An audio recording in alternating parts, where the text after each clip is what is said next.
사랑하는 저의 유튜브 방송을 신청하시는 소중한 형제 자매 여러분, 한 주간 평안하셨습니까? 오늘은 순서에 따라서 한 편의 메시지를 나누고자 합니다. 제가 메시지를 나누기 전에 지난 주간에 수요일입니까? 이 TV를 통해서 정말 존경스러운 한 스승을 만났습니다.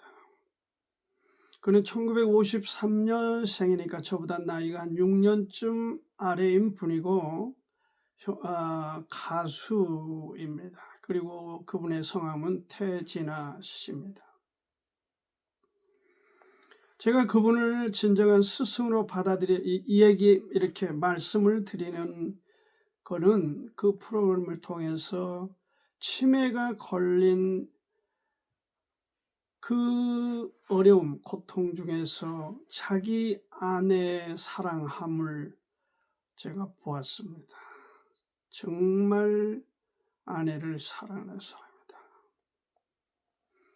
그리고 지금 치매 걸린 사람, 어쩌면 어떤 사람들은 무슨 요양원이다 어디다 보내서 편하게 생각하겠지만 그는 어디로 가나 치매 걸린 아내의 손을 꼭 붙잡고 그 남편과 떨어지면 불안해하는 그 아내를 두고 다닐 수가 없어요. 항상 함께하는 모습을 보았습니다.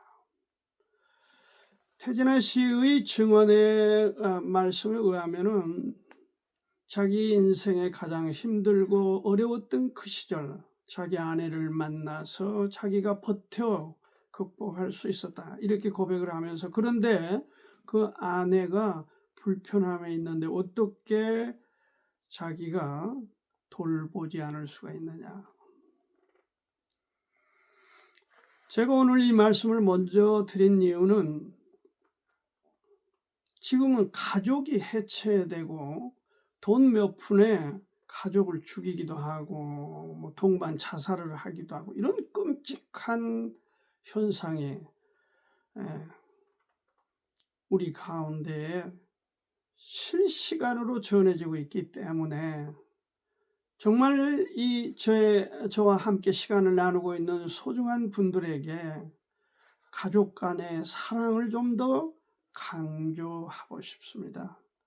특히 부부 간에 생애를 살아가면서 마음에 안 들어도 좀 받아들이고 좀 양에 안 차도 좀 이해하고 수용해서 좋은 부부, 아름다운 부부로 인생 그림을 그려가기를 간절히 바라기 때문에 먼저 제가 이 말씀을 주제와 상관없이 말씀을 드립니다. 오늘은 이 섬김에 관한 말씀을 나누고 싶습니다. 제목을 섬김이 일으킨 거룩한 변화, 요한복음 13장 1절에서 17절까지 말씀을 함께 나누겠습니다.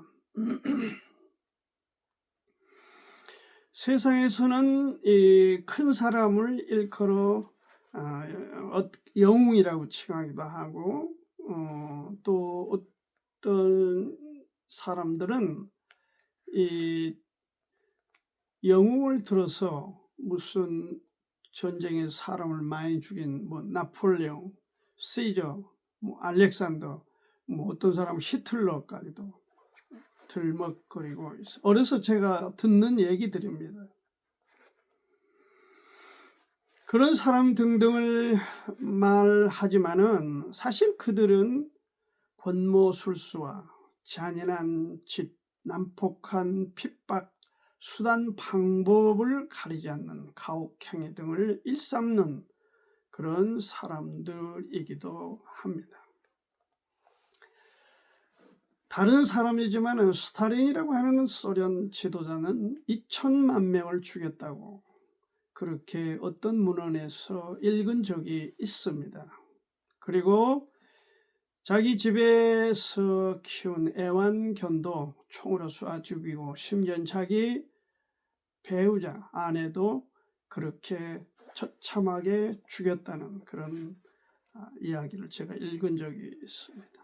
아내도 애완견도 죽인 그런 사람들을 어떤 사람들은 추앙하고 대단한 인물로 그렇게 과시성의 발언을 하는 경향을 갖고 있습니다. 잔인하고 포악한 사람들입니다. 그런 방식으로 지도력을 행사하여 어떤 사람들을 굴복하게 하고 맹신하게 할 수는 있을지는 몰라도 그런 방식으로 사람을 변화시킬 수는 없습니다. 그런 어떤 힘에 눌려 그런 힘 앞에 굴복하여 신용은 변화되는 것처럼 그들에게 순종하고 맹종하는 것처럼 보일지는 몰라도 사실 그런 사람들의 영향으로 사람들이 변화되지는 않습니다. 오늘은 그래서 거룩한 변화에 관한 말씀을 좀 함께 나누고 싶은데 제가 오늘 함께 나누고자 하는 말씀이 바로 요한복음 13장. 거룩한 변화가 어디서 오느냐? 그런 포악한 어떤 잔인무도한 힘, 인간적 권모술수에서 오는가? 단연코 아닙니다. 어디서 옵니까? 섬김에서 옵니다. 그래서 오늘 요한복음 이 본문에서 보면은 지금 이 분위기상으로 예수님께서 정말 그렇게 할 수 없는 일을 하시면서 우리 가운데 너희도 거룩한 변화를 끊임없이 시도하라. 그런 메시지를 주고 있습니다. 오늘 말씀 제목을 섬김이 일으킨 거룩한 변화. 그렇게 요한복음 13장 1절에서부터 17절 말씀을 나누고자 합니다. 먼저 본문에 보면은 섬김의 동기는 반드시 주님의 사랑일 때 가능하다. 13장 1절, 6절 전에 예수께서 자기가 세상을 떠나 아버지께로 가실 때가 이른 줄 아시고 세상에 있는 자기 사람들을 사랑하시되 끝까지 사랑하시니라.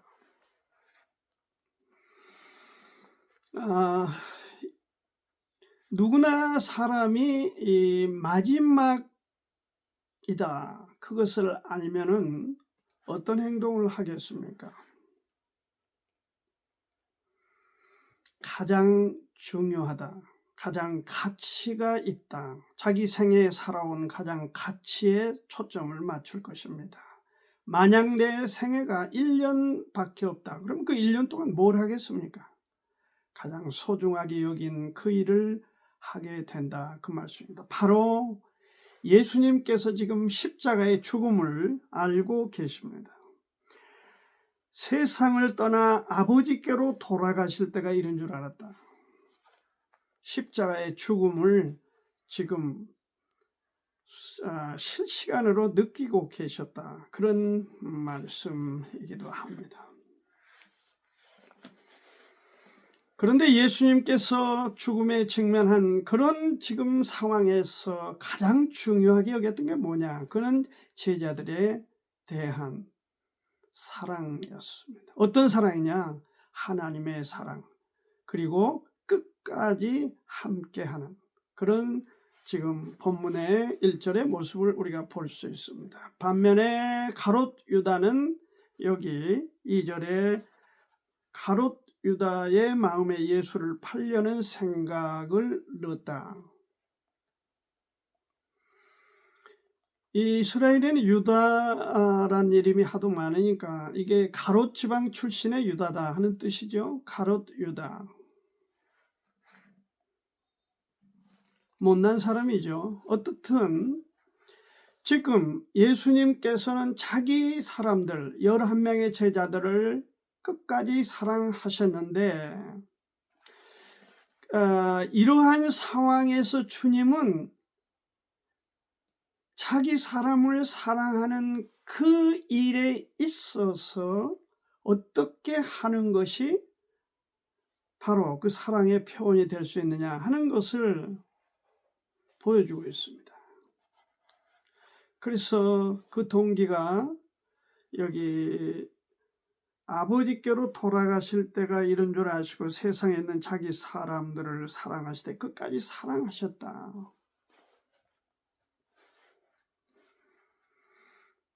섬김에 있어서 주님의 사랑이 아니면 사람들은 하면서도 불평과 불만이 가득하고 짜증을 내고 그렇게 합니다. 그리고 주님의 사랑이 없이 일을 하는 사람들은 하고 나서 꼭 영광을 자기에게, 잘된 일은 자기에게, 잘못된 일은 남에게 탓을 하는 경향이 있습니다. 자기 사람을 사랑하는, 그러니까 우리가 섬기는 데 있어서 주님의 사랑이 없으면 하지 말라. 하지 않는 게 더 낫다.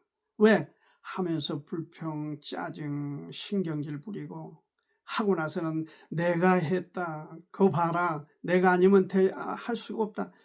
거드름을 피우는 그런 유의 섬김은 여기서 말씀하신 정상적인 섬김, 주님의 사랑이 깃든 섬김이다. 그렇게 보지 않는다는 것입니다.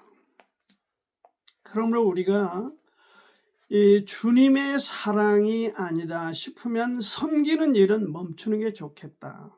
제가 이렇게 제안을 드리고 싶습니다. 그리고 우리가 적극적인 측면에서는 섬길 때는 반드시 주님의 사랑으로 그렇게 거기에 입각해서 주님이 보시는 시각에서 그리고 주님이 우리에게 제시한 교훈에 따라서 그 바탕 위에서 섬기는 것이 맞다. 그래야 주님께 영광이 돌아가고 그래야 섬기면서도 기쁨과 즐거움과 만족이 있게 된다 하는 것을 이 시간 말씀을 먼저 드립니다.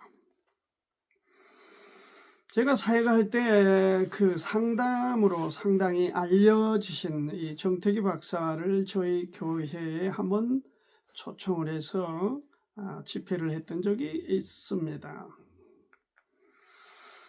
그가 그 예화를 드는데 강의 중에 미국을 방문했을 때 한 교회를 가게 됐었는데 그 담임 목사님을 만나기 위해서 간 교회에 들어갔더니 입구에서부터 막 덩실덩실 춤을 추다시피 하면서 청소를 하고 굳은 일을 하고 이렇게 하는 걸 자기가 한참 보았다는 것입니다. 머리가 하얀 노 부부가 그렇게 교회 일을 굳은 일을 하면서 신나하는 그 장면을 보고 굉장히 신기하게 받아들여서 담임 목사님을 뵌 자리에서 그 얘기를 했습니다. 저 교회당 입구를 들어오는데 두 분이 그렇게 노인네들이 신나하면서 일을 하시는, 도대체 그들이 어떻게 해서 그렇게 신나하는지 모르겠다. 그랬더니 그 담임 목사님이 우리 정 박사님에게 하신 말씀이, 그분이 노벨 물리학상을 받은 사람입니다. 그래서 정 박사님이 그때 깜짝 놀랐었다. 그리고 숙연해졌다.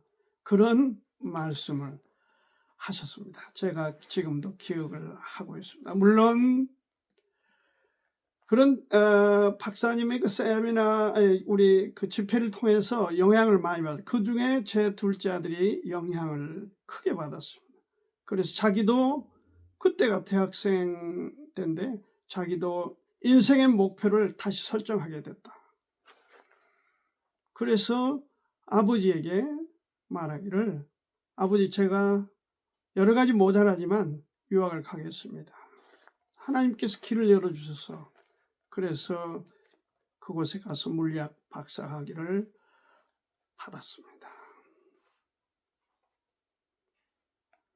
영향이 퍼져나가는 것입니다. 어떤 사람들, 기쁨으로 즐거움으로 섬기고 봉사하는 사람, 주님의 마음으로 그렇게 하는 사람들을 통해서 그 영향이 퍼져나가는 것입니다.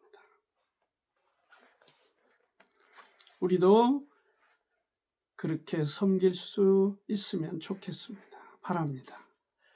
그렇게 사랑으로, 주님의 사랑으로 섬기면 사람들을 시원함을 얻게 만드는 것입니다. 사람들을 시원하게 만드는 것입니다. 여기 4절부터 11절까지 쭉 내용을 보면은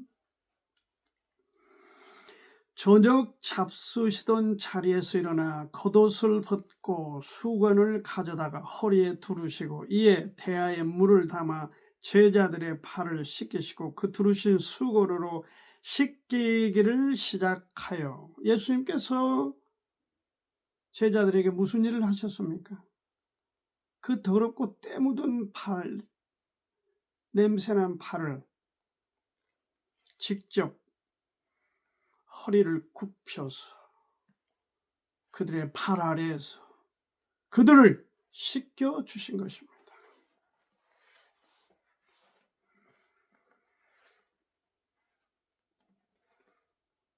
정말 인간들의 세계에서는 보기 어려운 현상입니다. 지금 제자들이 어떤 분위기냐, 여기 만약에 주님의 나라가 세워지면 서로 어떤 높은 지위에 자기를 써달라고 그렇게 지금 갈등을 일으키는 그런 분위기이기도 합니다. 다른 책 복음서 마가복음에 의하면은 마가복음 10장 43절에부터 보면 아닙니다. 조금 앞서 35절에 세베대 아들 야고보와 요한이 주께 나와 여짜오되 선생님이여 무엇이든지 우리의 구하는 바를 우리에게 하여 주시기를 원하옵나이다. 이르시되 너에게 무엇을 하여 주기를 원하느냐 여짜오되 주의 영광 중에서 우리를 하나는 주의 우편에 하나는 좌편에 앉게 하여 주옵소서.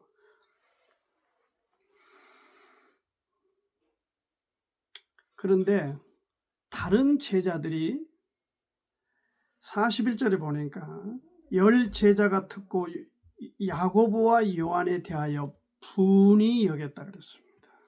그러니까 예수님이 나라가 세워지면은 그 나라가 어떤 나라인지를 모르기 때문에 세워지면은 야고보와 요한이 좌우 어떤 자리를 지금 예약을 하려고 하는 겁니다. 지금 말하자면 뭐라 할까요? 탐욕을 낸 거죠. 그런데 문제는 41절에 10 제자도 그 얘기를 듣고 분하게 여겼다. 왜? 똑같은 마음을 품고 있었다. 그 얘기죠. 12 제자가 하나같이 예수님 나라가 이루어지면은 좌우 또는 중요한 어떤 지위에 자신들이 앉기를 원한다는 것입니다. 어떻게 보면은 주제 파악을 못한 거죠.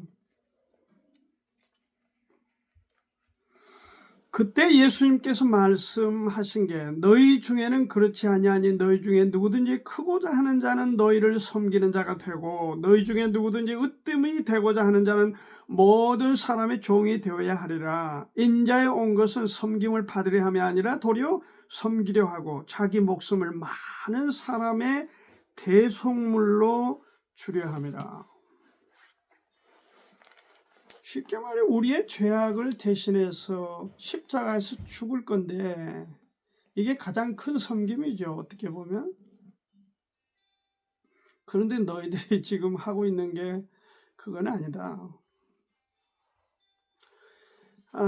주님의 관점에서는 이 상황은 정말 어처구니가 없는 그런 상황이기도 했습니다.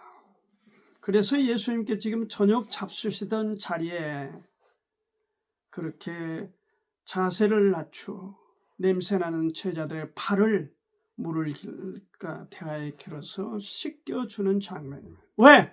너도 나도 크고자 하고 너도 나도 잘났다고 너도 나도 뭔가 지위를 탐하고 그런 흉흉한 분위기에서 주님이 하실 수 있는 일이 그들을 책망하거나 그들을 야단치거나 비난한다고 해서 되어지는 것이 아니고, 그들 아래에 내려가서 그들을 진심 어린 사랑으로, 주님의 사랑으로 섬길 때에 그들이 변할 수 있다. 그것을 예수님이 아신 것입니다. 사람을 아시는 예수님께서 그 제자들을 이렇게 끝까지 사랑하신 것입니다. 우리의 관점에서 조금 어이가 없고 아쉽고 처분이가 없고 뭐 이런 사례들이 있지만은, 우리도 지금 이 주님이 가르쳐 주신 본문의 내용에 따라서 좀 사람들을 수용하는 데 있어서 넉넉하면 좋겠다. 지금 온 나라가 축구 선수 손흥민과 그 이강인 그 갈등에 대해서 말을 하고 시끄럽게 하고 있습니다. 제가 볼 때는 그 문제의 핵심은 국가나 국민에 대한, 나라에 대한 사랑 또는 나라에 대한 그 사명감이 있느냐 없느냐, 얼마나 많으냐 적으냐, 그런 문제에서 비롯된 것입니다. 그러니까 조금 거기에 못 미친다고 해서 그 젊은 아이들을 막 욕하고 비난하고 악플을 달고, 좀 그런 일은 하지 않았으면 좋겠어요. 그도 어느 날 성숙해지면은 좋은 지도자로 성장해 갈 겁니다. 그런 것들을 우리 지금 사회 분위기나 국민들의 정서가 너무 과격하고 싸납다, 이렇게 보여지는 부분입니다. 아직 어린 사람들이 변할 수 있다. 오히려 그럴 때 더 낮아지고 더 겸손해지고, 이런 모습을 통해서 진짜 교육을 우리가 시키고 교육을 베풀어야 될 때가 아닌가, 저는 그렇게 이 상황을 받아들이고 있습니다. 주님은 제자들을 책망하거나 그렇게 하는 것 대신에 물과 수건을 준비해서 제자들의 냄새나는 발을 그리고 씻기셨습니다.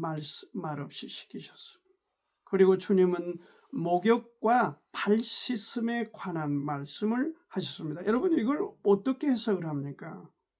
주님의 의중에는 이거는 비유적 내용을 말씀하고 계시는 것입니다. 여기 목욕이라고 하는 것은 회개를 얘기하는 것이죠. 회개가 무엇입니까? 우리 인생에 한 번 주님을 만나기 전에 돌이키는, 과거, 현재, 미래 모든 죄에 대해서 용서받기 전 돌이키는 행위를 회개라고 그러죠. 발 씻음은 무엇입니까? 그것은 구원받은 그리스도인이 이런저런 눈으로, 입으로, 여러 가지 피부로 느끼고 하는 범죄, 죄악에 대해서 그것을 그때 주님 앞에 자백하고 관계를 깨끗하게 정상으로 회복하는 행위를 말하는 것이요. 이건 자백이고, 먼저 말씀드린 것은 회개입니다. 목욕하는 것은 회개요. 발 씻는 것은 케이스 바이 케이스로 그렇게 해서 자백을 하여 하나님과 또 주님과 관계를 깨끗하게 만드는 행위를 말하는 것입니다. 이렇게 해서 감동의 메시지를 수천 년이 지난 지금 우리에게 전해주고 있습니다. 사람은 책망하고 야단치고 벌을 가하고 비난한다고 절대 변하지 않습니다. 사람은 감동을 받아야 변화가 되는 것입니다. 사람은 시원함을 얻어야 변화가 되는 것입니다. 창세기 18장 4절 5절에 보면 아브라함이 찾아온 천사를 극진하게 대접하는 내용을 볼 수 있습니다. 극진하게 섬겼습니다. 그 결과로 잊혀질 듯 말 듯 하는 이삭의 탄생의 출생에 대해서 다시 한번 이 천사들이 언질하여 그 확신에 차는 기사를 우리가 볼 수 있습니다. 섬기는 자들을 하나님이 축복하시다. 어떻게 섬기는 그 동기에 있어서 주님의 사랑이 있는, 주님의 사랑으로 하는 그 섬김을 말하는 것입니다. 그러면 시원함을 받습니다. 결국 축복받는 인생이 되는 것입니다. 누가? 그렇게 섬기는, 주님의 사랑으로 섬기는 사람을 주님이 축복하시는 것입니다. 제가 군대에서 만난 대위 크리스찬슨이라고 하는 분이 있었습니다. 캡틴 크리스찬슨. 이분은 미군 대위로서 정말 부족함이 없는 사람이었습니다. 그분의 부친도 미국의 대기업의 부회장이라고 그분에게 전해 들었습니다. 그러나 그분은 제가 지금 나이가 80이 다 됐지만 그런 분을 뵙지 못했습니다. 제가 그런 신분에도 불구하고 봉일천에서 제가 있던 그 부대에서 한 7, 8km 떨어진 고아원에 그렇게 헌신하여 지극정성으로 그들을 보살피는 걸 봤어요. 그리고 근무 시간이 아니면은 그곳에 버스를 타고 가서 잔디를 깎아주고 잡초를 매주고 애들을 청소를 하고 돌보고, 정말 주님의 사랑으로 그들을 돌보는 걸 저는 그때는 주님과는 상관도 없었습니다. 어떻게 보면 많은 죄를 짓고 있는 혈기방량한 그런 20대 중반 때입니다. 네. 그러나 그때 제 마음에 정말 뭉클뭉클한 감동을 줬습니다. 돌이켜보면 그분도 저의 스승 중에 한 분이셨다. 그분을 생각합니다. 자주 생각합니다.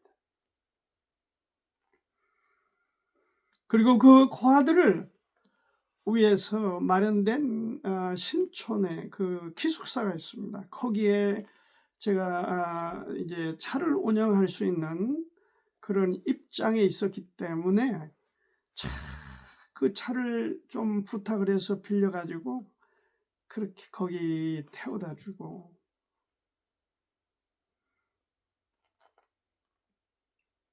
그런 사람이 훌륭한 사람입니다. 큰 사람이에요. 그런 사람이 우리에게 감동을 주고 영향을 주는 것입니다. 그래서 우리 인생의 중요한 목표를 잡도록 도와주는 것입니다. 그래서 우리가 사람들이 시원함을 얻도록 그렇게 주님의 사랑으로 섬겨야 한다 하는 것을 이 시간에 말씀을 드립니다. 마지막 짧게 한 가지 더 말씀을 드리겠습니다. 시원함을 받는 사람들이 다른 사람을 섬기고 그 시원함을 전달하게 되는 것입니다. 예수님의 이 놀라운 교육이 제자들에게 뭉클뭉클한 영향을 감동을 주어서 제자들 마음에 이 교훈이 평생 지워지지 않았습니다. 물론 모두가 그런 건 아닙니다. 가룟 유다 같은 사람도 있습니다. 그러나 다수의 제자들은 그렇게 주님의 가르치심을 받아들여 주님이 주시는 교훈에 헌신했습니다. 그런 시원함을 얻은 제자들은 본을 끼친 그런 주님의 의도를 충분히 숙지하고 있었습니다. 세상에서는 낮은 곳에서 섬기는 자를 무시합니다. 그리고 지배하는 사람을 부러워하기도 하고 두려워하기도 합니다. 제가 다니면서 느끼는 것이 일주일에 서너 번은 그걸 경험을 합니다. 그런 어떤 경험이냐? 카드 배달한 사람이라고 함부로 대하는 사람들이 의외로 많아요. 정말 제가 어떻게 보면 참기 어려운 그런 공격적인 사람들도 만나고,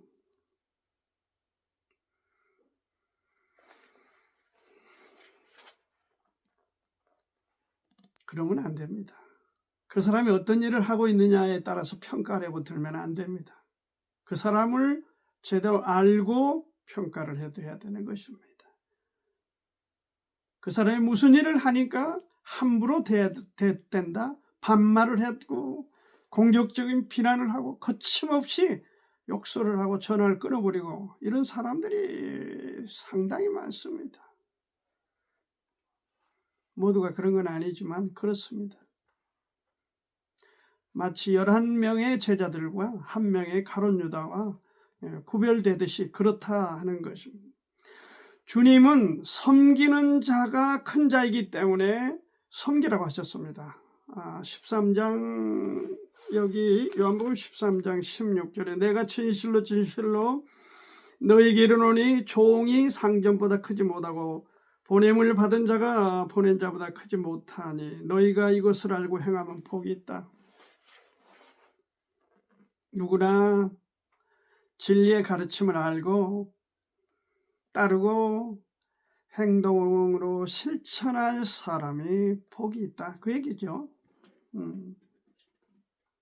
복이 있다. 13장 17절에 복이 있는 사람. 바로 제자들이 그랬습니다. 이들은 예루살렘에 있어서 그 상황에 두려움에 떨고 있었습니다.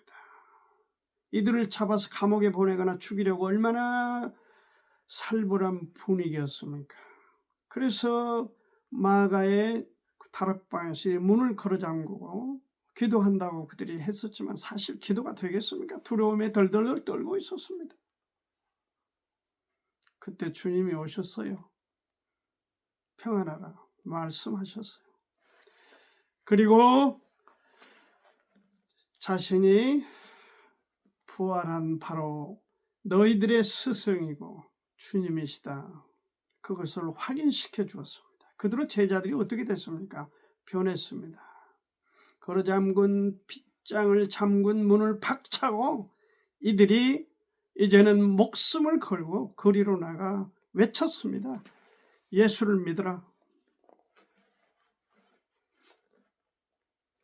천하인간의 구원을 줄 만한 사람은 예수 그리스도 한 분밖에 없다. 그 예수를 믿으라. 구원받으라. 천국 가자.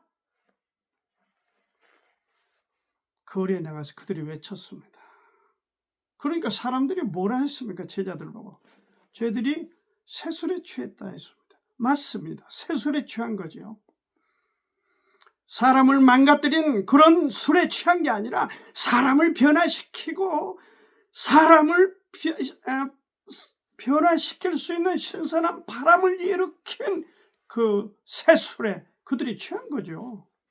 그래서 이스라엘 가운데 예루살렘이 발칵 뒤집히고 변화되고 3,000명, 4,000명, 5,000명 계속 구원의 무리가 교회 안에 쏟아져 들어오고 안디옥으로 유럽으로 온 세계로 퍼져 오늘날 이 복음이 대한민국 우리 가운데도 우리 손에도 이렇게 들려지게 되었습니다.